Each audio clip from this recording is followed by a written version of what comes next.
Terima kasih Tuhan. Ku berbahagia, yakin teguh, Yesus abadi, kepunyaanku. Aku warisnya, ku ditebus, ciptaan baru, Roh Kudus. Ku berbahagia, ku berbahagia, yakin teguh, Yesus abadi, kepunyaanku. Aku warisnya, ku ditebus, ciptaan baru, Roh Kudus. Aku bernyanyi bahagia, memuji Yesus selamanya. Aku bernyanyi bahagia, memuji Yesus selamanya. Mari kita bawa lagu ini dari awal. Katakan ku berbahagia, ku berbahagia, yakin teguh, Yesus abadi, kepunyaanku. Aku warisnya, ku ditebus,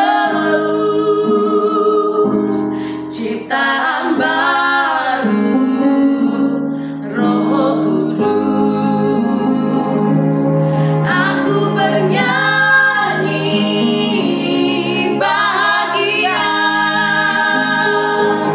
memuji Yesus selamanya. Aku bernyanyi bahagia, memuji Yesus selamanya. Aku bernyanyi bahagia, memuji Yesus selamanya. Aku bernyanyi bahagia, memuji Yesus selamanya. Memuji Yesus selamanya.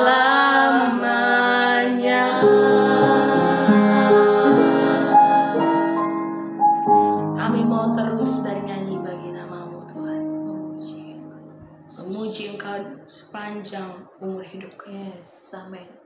Saat ini kami mendengarkan suara-Mu Tuhan. Yeah. Tuhan berbicara atas setiap kami Amin. melalui renungan hari ini. Di dalam nama Tuhan Amin, Yesus, Yesus. kami berdoa dan mengucap syukur. Haleluya. Amin. Shalom Bapak Ibu Saudara yang kasih Tuhan. Kita berjumpa lagi di dalam renungan intim dengan Allah. Pada hari ini, hari Kamis tanggal 1 Mei 2025, kita akan mendengarkan dan merenungkan sebagian daripada firman Tuhan yang bertemakan bukan untuk menjebak kita. Pada perenungan hari ini yang berfokus dalam Yakobus 1 ayat 1 sampai 18. Dan pembacaan Alkitab kita dalam satu tahun ini terdapat di dalam 2 Raja-Raja pasal yang ke-1 sampai pasal yang ke-3. Saya harap Bapak Ibu Saudara-saudari dapat membacanya terlebih dahulu.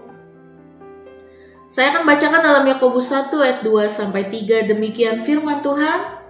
Saudara-saudaraku, anggaplah sebagai suatu kebahagiaan apabila kamu jatuh ke dalam berbagai-bagai pencobaan, sebab kamu tahu bahwa ujian terhadap imanmu itu menghasilkan ketekunan. Perenungan pada hari ini dimulai dengan kalimat yang sangat sulit dicerna dalam logika manusia. Karena bagaimana mungkin orang bisa diminta berbahagia saat mengalami rupa-rupa pencobaan? Jadi apabila saat ini kalau kita berpikir bahwa kita bisa menjalani hidup ini tanpa masalah, itu berarti kita sendiri ada di dalam masalah karena telah memiliki pola pikir yang salah. Dalam umumnya, setiap orang akan berbahagia apabila ia mengalami hal-hal yang baik dalam hidupnya. Perjalanan hidup terasa mulus tanpa rintangan dan hambatan yang berarti. Keadaan akan berubah secara drastis ketika berbagai pencobaan terjadi, sehingga sulit rasanya menemukan orang yang tetap berbahagia saat itu.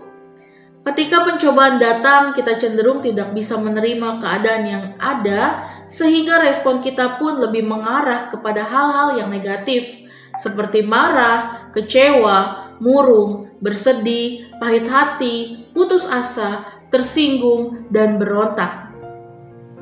Seringkali kita menghadapi situasi yang sulit dalam hidup, masalah keuangan, penyakit, kehilangan orang yang kita kasihi, atau bahkan tentang dalam pelayanan dan pekerjaan. Dalam kondisi seperti itu, kita mungkin bertanya-tanya, apakah Tuhan sedang menghukum saya? Apakah ini jebakan yang akan membuat saya jatuh? Namun firman Tuhan dalam Yakobus 1 ayat 2-3 mengajarkan bahwa pencobaan dan ujian bukanlah jebakan dari Allah, melainkan alat untuk pertumbuhan iman kita. Salah satu sarana di dalam kehidupan ini yang Tuhan pakai untuk membangun karakter kita adalah dengan mengizinkan masalah atau ujian yang terjadi dalam hidup kita, supaya kita mampu melatih dan mengasah karakter kita menjadi lebih dewasa dalam menghadapi tantangan.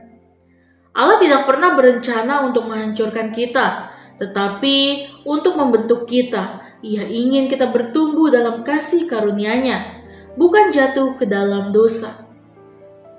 Mengapa Tuhan mengizinkan ujian terjadi dalam hidup kita? Yang pertama, untuk menghasilkan ketekunan. Dalam Yakobus 1 ayat yang ketiga, ketika iman kita diuji, kita belajar untuk bertahan. Tanpa ujian, kita tidak akan pernah tahu seberapa kuat iman kita. Ketekunan membuat kita semakin matang dan dewasa dalam Tuhan. Lalu yang kedua, untuk membentuk karakter kita. Dalam Roma 5 ayat 3 sampai yang keempat, penderitaan menghasilkan ketekunan, ketekunan menghasilkan tahan uji, dan tahan uji menghasilkan pengharapan. Melalui ujian, Tuhan sedang membentuk karakter kita agar semakin serupa dengan Kristus. Lalu yang ketiga, untuk mengajarkan ketergantungan pada Tuhan. Dalam 2 Korintus 12 ayat yang ke-9, ketika kita menghadapi kesulitan, kita belajar untuk bersandar kepada kasih karunia Tuhan dan bukan mengandalkan kekuatan sendiri. Lalu terakhir yang keempat, untuk memurnikan iman kita. Dalam 1 Petrus 1 ayat 6 sampai yang ke-7, iman yang sejati diuji seperti emas yang dimurnikan dalam api. Tuhan ingin iman kita kuat dan tidak mudah goyah oleh keadaan. Firman Tuhan saat ini justru menyatakan bahwa ketika dihadapkan pada berbagai pencobaan, kita harus menganggapnya sebagai suatu kebahagiaan. Dengan kata lain, kita harus tetap bisa mengucap syukur. Pencobaan yang dimaksudkan adalah masalah-masalah yang berasal dari luar atau masalah yang sering terjadi dalam kehidupan sehari-hari yang bertujuan menguji iman kita. Oleh karena itu, kita harus bisa menyikapinya dengan sikap hati yang benar, karena justru melalui pencobaan yang ada, kadar iman dan kesungguhan kita dalam mengikut Tuhan sedang diuji dan ditempa menjadi orang-orang Kristen yang semakin berkualitas dan berkarakter. Sebab kamu tahu bahwa ujian terhadap imanmu itu menghasilkan ketekunan, dalam ayat yang ketiga. Sehingga kita dapat berkata seperti yang Ayub katakan, karena ia tahu jalan hidupku, seandainya ia menguji aku akan timbul seperti emas, dalam Ayub 23 ayat yang ke-10. Ada beberapa pertanyaan retoris yang wajib kita renungkan berkaitan dengan renungan hari ini, yaitu apakah saya melihat masalah sebagai kesempatan untuk bertumbuh atau sebagai jebakan yang membuat saya jatuh? Bagaimana sikap hati saya ketika menghadapi pencobaan? Apakah saya bersuka cita dan percaya kepada Tuhan, ataukah saya mengeluh dan meragukannya? Apakah langkah konkret yang bisa saya ambil untuk menjaga hati tetap kuat dalam menghadapi ujian hidup? Refleksi kita pada hari ini, Allah tidak pernah mengizinkan pencobaan untuk menjebak kita, tetapi untuk membentuk kita. Ketika kita mengalami tantangan, jangan menyerah atau merasa bahwa Tuhan sedang menghukum kita. Tapi sebaliknya, lihatlah sebagai kesempatan untuk bertumbuh dalam kasih karunia-Nya. Dengan sikap hati yang benar, doa, dan ketekunan dalam firman, kita dapat melewati setiap ujian dengan kemenangan. Dalam Yesaya 55 ayat 8 yang berkata, sebab rancanganku bukanlah rancanganmu, dan jalanmu bukanlah jalanku. Demikianlah firman Tuhan. Amin. Mari kita sama-sama berdoa. Bapa yang baik, terima kasih Tuhan Yesus untuk perlindungan pada hari ini Tuhan. Terima kasih Tuhan untuk pengorbanan-Mu yang sempurna bagi kami Tuhan. Terima kasih ya Bapa, Engkau tidak pernah mengizinkan pencobaan-pencobaan itu untuk menjebak kami ya Bapa, tetapi untuk membentuk iman kita untuk semakin kuat seperti emas yang ditempa di dalam api ya Bapa. Terima kasih Tuhan Yesus, biarlah hidup kami seturut dengan kehendak-Mu, biarlah apa yang kami lakukan di dunia ini semuanya itu atas izin-Mu ya Bapa. Terima kasih Tuhan Yesus, dalam nama Tuhan Yesus, haleluya, amin. Salam sejahtera bagi kita semua, shalom.